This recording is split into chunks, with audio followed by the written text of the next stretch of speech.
Thank you for joining us for this episode. Today, we're joined by Dr. Joey Allen, and we're going to be talking about how to help millions of patients every week on the OI Show.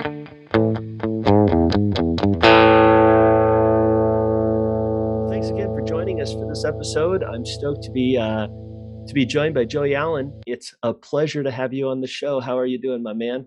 I'm doing just fine. Thank you. Thanks, David. And I'll tell you, Dr. Koenig, like I kind of mentioned to you before, this is a huge honor for me because I've been learning from you and Mile and Optometric Insights since I was a student at that time back at Oh, the Rosenberg School of Optometry in like 2014, 2015. I remember you guys even hosted Optometric Insights, hosted like kind of a mixer after the Optometry Student Bowl 2014, which I competed in. And so you guys have kind of been there for all this time. And again, it's a huge honor. So thank you. fantastic. Where was that AOA meeting at? That was in Philadelphia. Oh, yeah. Yeah, that was one of our first mixers, and we didn't have any company support, and we paid out of our own pocket for a lot of drinks for students. Well, I appreciate for the we, few that I had that evening. So thank you. we we learned, and it's been a lot of fun. Hopefully, we'll get to start the student mixers again after things kind of continue to settle down. So, Joey, a lot of people know who you are because they've seen you on YouTube, and everybody knows you practice because you speak as a practitioner. Tell us about your practice and a little bit of your clinical history. You went to Rosenberg, you did a residency and practice. Share a little bit about that history, if you don't mind. Yeah. Well, again, thank you. The my track so far. So I graduated in 2015. I did a residency at the Minneapolis VA Medical Center and finished that in 2016. Now I've taken a couple of different clinical paths. Mainly, I Mhm. started working directly after residency in a private practice as an associate doctor, and then that was only for about 3 days a week or three and a half. And I filled in the rest of the week. First, I tried commercial practice, just filling in, and it really just didn't fit me and my practice style. So I audibled over to a different private practice, and then even speckle as they didn't need me for like the rest of the week, but at least one day a week. So I filled in the other day, working at a senior home for about a year and a half in kind of a mobile unit, Yeah. which was surprisingly.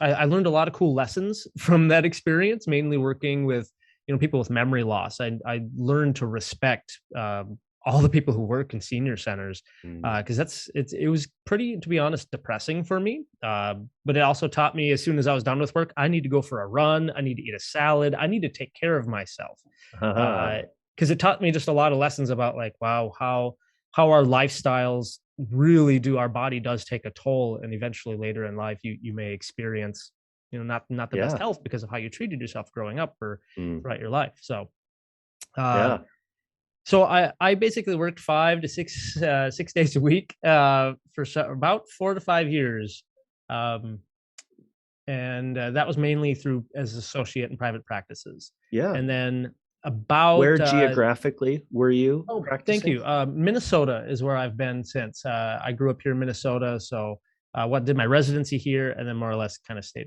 in the Minnesota area. You Um, may not know this. I'm a Midwest boy. I grew up in South Dakota and good for went to you. school at South Dakota State University with many Minnesotans. So I Cool. hold you in high regard, you Minnesotans. Thank Yes. you. I mean, I love the West Coast too. I love the West Coast. I've been to the East Coast a few times, but I haven't really. I've only gone there for like big events and Yeah. whatnot. I've never really Yeah, it's spent nothing time there. quite like the minus 20 degrees in the winter, like you get in Minnesota, though, right? I mean, it really dig into that. Right. We definitely hold that trophy. I think, but right now we've been the last few weeks here in Minnesota have been like hitting 90 and 100 Yeah. degrees. And so to have, I No. think that big swing throughout the year of being like, oh, we're hitting 100 degrees in Yeah. the summer. And then suddenly, yeah, we're hitting that negative 20 in the winter. That's just a Yep. big climate change. And so, Seasons, and if you like lakes and like being outdoor, it's a great place. I'm obviously joking, but I do love it. So thank you. you were practicing in Minnesota at these various different private Mhm. practices, and I did a similar sort of thing as I practiced I had a job for 2 days a week when I moved to Seattle, and that was all that my wife, who's also an OD, and I had. And then it was just like we touched on everything that was out there, right? Until you finally kind of found your niche. So after you had done all these different things, you said about 5 years, and then I interrupted you. Yeah, no, well, I in that meantime, at about 2, 3 years into working in these practices, I did start my journey on social media and YouTube. Mm. And about a year ago, this time, a year and a half ago, finally, the income I was producing off of this whole multimedia thing I've been doing was enough where I could basically reduce the time I was committing in patient care, which is something I always Hmm. plan to do. I love patient Yeah. care, and I think it's important for me personally as developing doctor. But now I just work in another private clinic 2 days a week, Yep. which I love because it's a high volume medical, more medical practice than just refractive. And then we have between 2 to 6 students a trimester, so I get to teach, and it holds me accountable. So I'm continuing to improve and becoming a better doctor and sharpening my skills, which I Yeah. value. So Yeah. uh, Well, it's a unique balance. I know some of the doctors you work with, and it is one of the top-notch clinics in Minnesota, I have to say. And what you do in clinic is obviously very impressive. So let's go back to this decision to start this social media and this multimedia thing and jump in front of a camera and get out there. If you're like me, and I like teaching, which I think that's probably where this kind of came from for you. You're always exploring, like, how do I do this? What's one way I can do this? I made some videos over the years of teaching doctors, and you went a different direction. Like, how can I share with consumers and practitioners? How did this mindset come about for you to even jump into this externally facing social media thing? Thank you again for asking this. And I've had several other people ask me this over time. And I think, there's a lot of things that kind of influenced me to push me toward YouTube specifically, or just to making it. But the more I've thought about it, kind of the root influence that motivated me to keep on going and to get into this, that made me very passionate, was in fact 2016, finished residency. And within 3 months later, it was like October, and the Minnesota Optometric Association had our MOA meeting in the fall, and we had some lecturers. And if you've ever heard Justin Bazan, I remember specifically he was there, and he was giving kind of just a rundown basic talk of websites and being present on Facebook at that time. And the MOA was also brought in and talked about, hey, like 1-800 has this online eye exam thing that they're trying to pass. And if I would flip through my Facebook page at that time, I didn't even know what Instagram was, I would see these advertisements from like Hubble. And I'm just like, these companies are marketing. And it's not just marketing a product, they're in fact teaching the public what our value is as an eye care professional. And Hmm. if you've ever seen some of the advertisements that companies make, they are not nice. They, in fact, there's one brand in particular of an online glasses company that paint this picture of an optometrist as not only just like a nerd, which I don't think is a bad thing, but they picture optometrist as almost like a scammy Hmm. snake oil salesman who's Yep. doing this to manipulate you and just steal your money. Yep. Like, Seen that. right. And it was infuriating. But I realized that these companies were basically using their knowledge of marketing to teach a falsity of what we do. And I was like, Mm. nobody knows what we do. I just realized that nobody sees the value that we provide. Like, some people think, oh yeah, it's my eyes, I care about my eyes, but they don't really, our patients really don't see and understand what we're thinking about. They don't know our education. They don't understand all the science behind fitting a contact lens, or the different decisions that we're making about what lens is fitting on your eye and what we're looking for. It's a little ironic that we're saying, like, people cannot see what the value is of your glasses of one brand versus another, or an anti-reflective or a better anti-reflective versus another, let Yeah. alone medical treatments or dry eye. We have, unfortunately, the curse of knowledge and just assume people know what we're doing. Mm. And so that hit me in 2016. And I was like, oh, there has to be some way I can twist this marketing techniques that these companies are doing to more or less, how do I educate, how do I put the truth out there using their own marketing techniques to more or less fight for our, what I say is like our own optometry narrative. Like Mm. I want the world to understand what we do and how we help and kind of how to help themselves advocate for their own health. So Yeah. that's kind of the root of it. Yeah. How many of us have had that frustration, right? And then do nothing about it. There are a bunch of us who join the AOA and we fight for legislation to make sure that we're passing the laws, but it's hearts and minds, right? It's convincing people, right? You can have laws in place, but if people don't see the value, then it just seems like we're trying to manipulate them. So because this marketing is manipulating them to think that's fantastic that you decided I'm going to become a teacher of patience about the value of an optometrist. That's awesome. And so you were like, okay, I've got an idea for a video. Is the first video that we see on YouTube the first one that you posted? So I when looked at I it last night. I'm not sure if I remember what it is, but it I was looked on at it. it was on tips on 5 tips for sunglasses. buying sunglasses 3 years ago. It is about before, yeah. Or in July, beginning of July 2018. So the way I found myself on YouTube specifically was because at that time, I mean, TikTok wasn't a thing, and I didn't really know what Instagram was. I have never really been a social media person, and Mm-hmm. all I knew is that since I grew up in the world where YouTube, since high school, was that's the resource I would go if I wanted to learn how to do something. In fact, around that time, around 2017, I bought my first house, and it was an older home from the 60s, and there's a lot of things falling apart, whether it was the washing machine, my lawnmower that I had was used and that didn't work. So I called up my dad and asked, hey, how do I fix this? And he would explain things to me, but I'm such a visual learner. I eventually just found, you know what, I'll just look it up on YouTube. I'll watch somebody do this for 10 minutes, and suddenly I know how to fix a lawnmower. And I Yep. was like, what's there about eye care? What are my patients? You know, we all know our patients are looking at Dr. Google. I'm like, what are my patients looking up and what are they finding? And the videos that were at that time were really bad. There was a few people. One, they were hard to find. Two, if you did find it, like it was usually an older doctor, like a retina specialist, who wasn't looking at the camera. They were looking off the camera in like an interview, and they were using words. They were using words that a Big patient, medical some words. nobody, Yeah. I mean, that's jargon that people don't understand.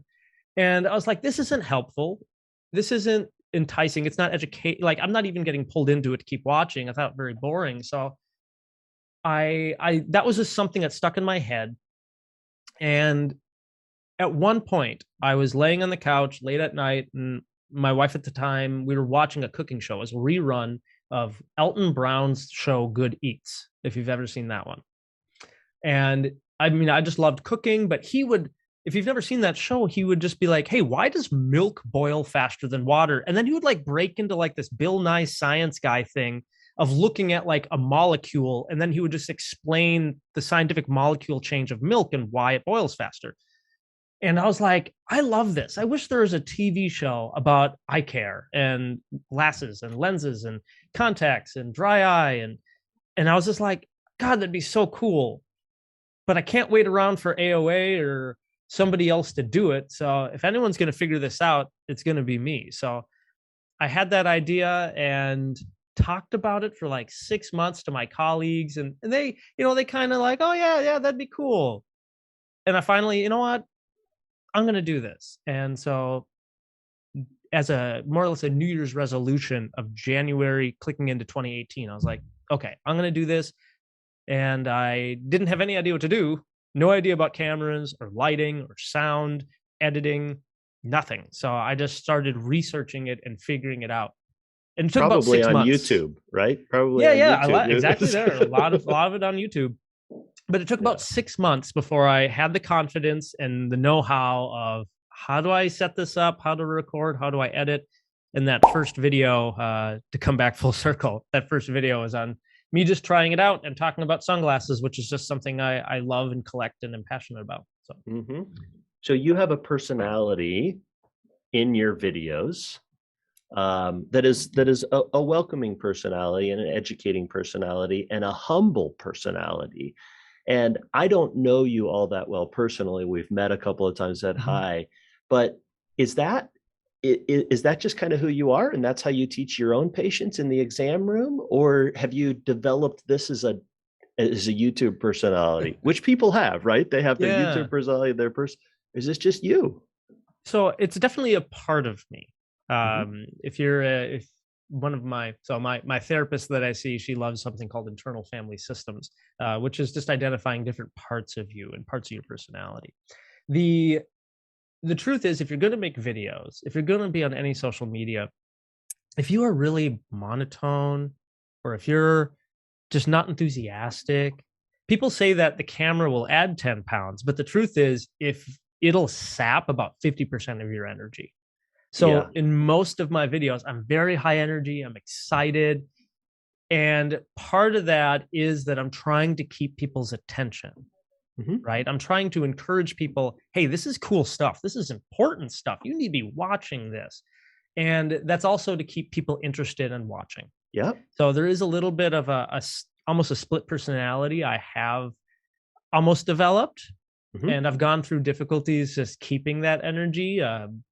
But Which, please know, in no way do I fault, because when I get on stage to lecture, yeah, that there's a different person. You know, there's the performing person, right? very And good. I love that. you have to keep people engaged, and that's different than conversation, Right. and so forth. So please know, it's not like a, hey Joey, you're not being real, right?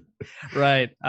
So yes, if I'm on a live, I mean, there's if it's funny, if you dig into the YouTube, I've done like 3 or 4 different live streams, and they're Yeah. basically like 1 hour lectures to the public. And Yeah. I was so nervous in those, because lecturing to doctors is a different thing versus to the public, and especially on YouTube, because you don't know who's going to show up. You don't know what kind of questions are people going to be asking live, because you have to kind of monitor that at the same time. Um, and it's just a different feeling. But one of the things that have kept me going, like as a mental note, because it's difficult to be on camera, it's difficult to put yourself out there and just know people say some nasty things on the internet to Yeah. anybody. Yeah. Yeah. Uh, I keep telling myself, hey, this is just training. This is me just getting experience to be a better speaker, right? To be a better presenter for my colleagues. Eventually, like if I speak for, if I do some sort of a CE event, like, hey, this is me preparing every week, pushing myself to get experience to be better. And so it's not always easy, and I still have my buts and my ums, and it's hilarious to look through my videos and see where, wow, I said the word actually 12 times in that video. I've even caught myself in editing, and in some videos I'll have a counter in the bottom corner, just to Yes. make fun of myself, to make light of Uh-huh. myself. They're like, yeah, I know I've said this word a lot. Yeah. But you get better that way, because Yeah. you're watching yourself and you're learning. Yeah. So Same with public speaking, right? You do that, and you improve upon that. You're saying like and those sort of things. mhm. So that brings us to, I've got two questions based on what you just said. Number one is, how do you deal with the reviews? You've had to have learned how to deal with that. Yeah. It's early on, it was difficult. The first, right away when I started, I had nobody viewing. I had nobody watching. No, almost no subscribers. I remember I had 16 subscribers, so it was like my family and a few friends. Uh, and For how almost nobody long? viewing. That was for about 4 months. So Boom. I That's was, huge. You made yeah. like 16 videos with 16 subscribers. Most people give up by then. That's awesome. In fact, I would say that's probably the number one secret to anybody who wants to make stuff on, whether it be YouTube or some other social media. You can't expect you're going to jump on here and just boom, be an overnight success. You won't happen. If it does happen, you're an absolute miracle, and you should go buy a lottery ticket. Uh, Hmm. those unicorns do happen, but it's far and in between. The best thing is just stay consistent and push yourself through that. Again, I went for 4 months before anybody started watching, and it was difficult. And I even had like one of those like existential crisis moments. Like, what am I doing? I've invested all this time and this money, and eventually, a good friend of mine, he eventually just talked to me and helped me through that tough period. And I'm super grateful for him and for that tough period. But I kept going. Eventually, it caught on. To get back to your question, so haters do still exist. They Early do. on, the worst of the worst, people saying, "You're not a real doctor. Why are you talking about this?" And funny enough, the biggest hater I had was a retired ophthalmologist, Oh uh, my. who eventually just told me like that who he was and that he had practiced, for 35 years. Um, and so it was really negative. But eventually I'm just like, I don't care. I'm giving away Mm, free educational information. And if I can help just one person finally understand what glaucoma really is and why they should be taking their medication, yeah. that's worth it. Yeah. Or somebody like with floaters. That was one of the biggest first videos that really took off for me. Huge success. Yeah, Yeah. and even though the video to me, I look back and I like cringe at it because of either how Sure. either bad the audio or the video quality was, or something I said wasn't very good. Um, but still, if there was one person who finally said, you know what, that guy, I know what he's talking about. He says I need to go see my doctor because it could be a retinal tear detachment. And if Yeah. they went in and they caught it and they didn't end up losing permanent vision loss because of it, I'm like, that is a Huge. huge, like, that's totally worth my time. And I've had people comment back and say, like, hey, I watched your video. I went in, they caught it. I got a laser treatment, and it's all thanks to you. And so it's like, that's That's That's amazing, right? right. Your reach outside the exam room is far bigger than your reach within the cumulative experience of you practicing with Right. the thousands and thousands and hundreds of thousands of people that you're touching. It's just remarkable, right? I It, mean, that's so cool. And there's some things that are kind of fun, that maybe aren't as impactful for long term, but that also draws you into topics like glaucoma or macular degeneration, where somebody is like, I don't think I have that. What is it? And then they watch it, right? Mhm. During the pandemic, you had episodes about how much screen time and, what should kids do? How do you come up with the content? How do you Oh. lay that all out? I spoke to my wife about you last night, and we've watched your videos throughout the years, and she's like, I don't think I could come up with new stuff all the time, right? And Oh. it's very creative, my man. There's honest to be honest, there is a never ending list of stuff to make. And I'm actually overwhelmed because I have so many ideas, so many things. My assistant is constantly yelling at me because one day I'm like, oh, we gotta do this video, this video, this video. And then I'll start working on a few, and then the next day I'll be like, "Oh, we gotta do this video," and then I just kind of get lost in the weeds instead of actually finishing something. Um, Yes. the reality is there's what's called white space. There's just a lot of need in the world of eye care. Unfortunately, if you've heard it, but there's kind of this phrase that everything in optometry is like 15 or 20 years behind, Yeah. especially in the world of marketing and just kind of how businesses are running. And that's, I think, is particularly true, especially on YouTube and all these things, is that like we should have been there right away when YouTube launched like 15, 17 years ago, and we haven't been there. The longest running and most successful one is actually the Academy of Ophthalmology, and most of their videos are just animations. They're just like little animations of an eyeball and showing a cataract. But uh, so I have so many videos and ideas. A lot of these come from questions, or just you try to put yourself in the position of somebody who doesn't know anything about eye care. What are they going to be looking up after Mhm. your patient sees you and you talk to them about their astigmatism, or maybe you diagnose a disease, or you talk to them about a certain product that'll be good for them. They probably only hear two words out of your mouth, right? So what questions are they still Yeah. asking?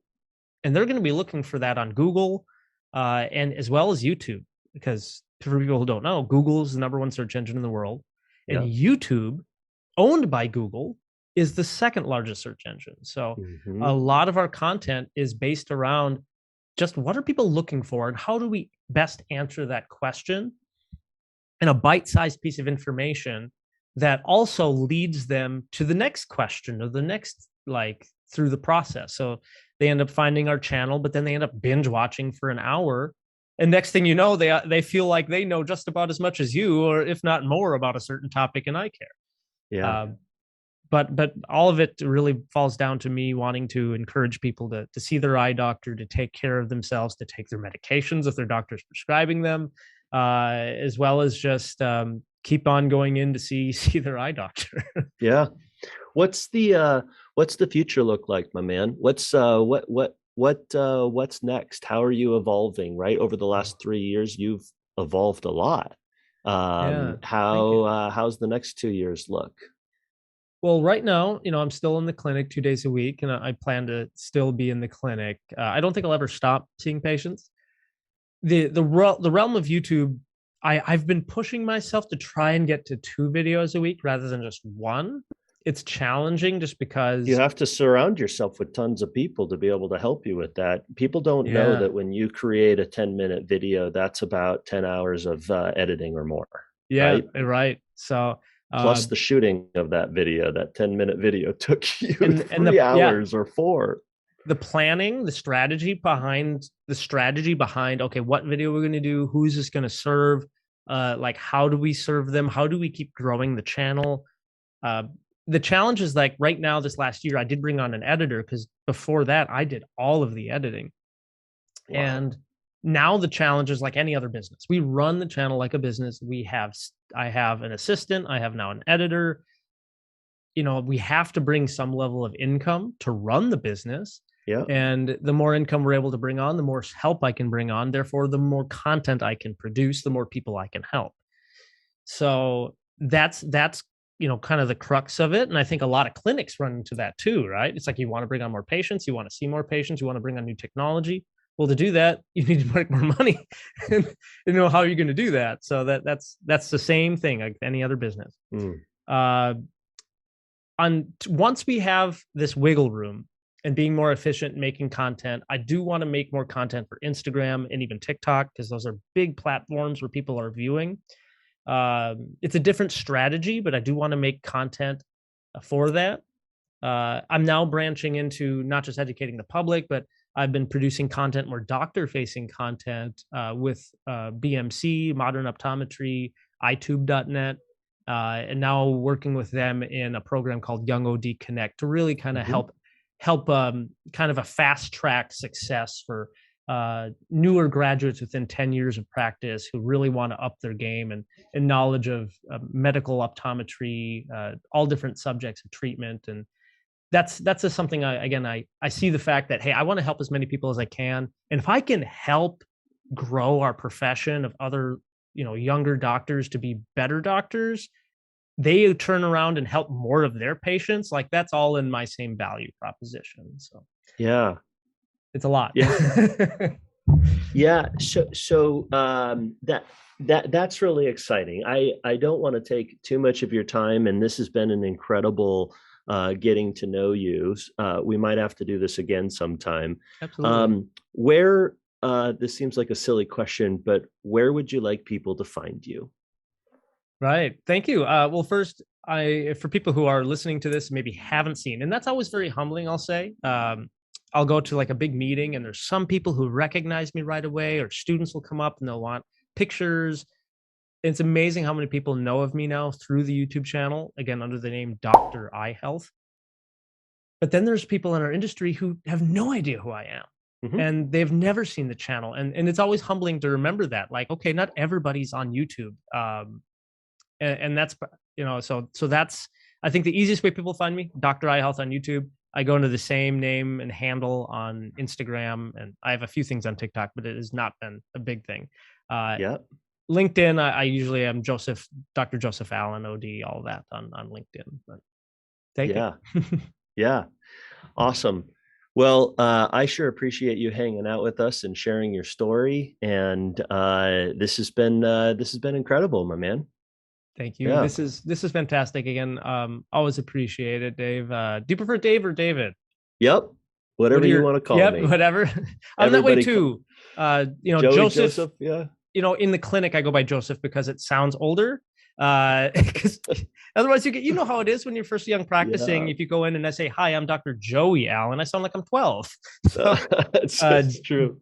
Joseph or Joe just makes me sound like at least 2 or 3 years older. So Yeah, I think the patients that know me and friends that know me, they call me Dave. And okay. I in the office, my team calls me Dr. Dave, Yeah. but I usually introduce myself as David. And That's good. so it's either way. So, well, I sure appreciate you being on the podcast, and thank you for listening in. Make sure to like and subscribe, and stay tuned for future episodes from other awesome people like Dr. Joey Allen. Dr. Joseph Allen. Thank you.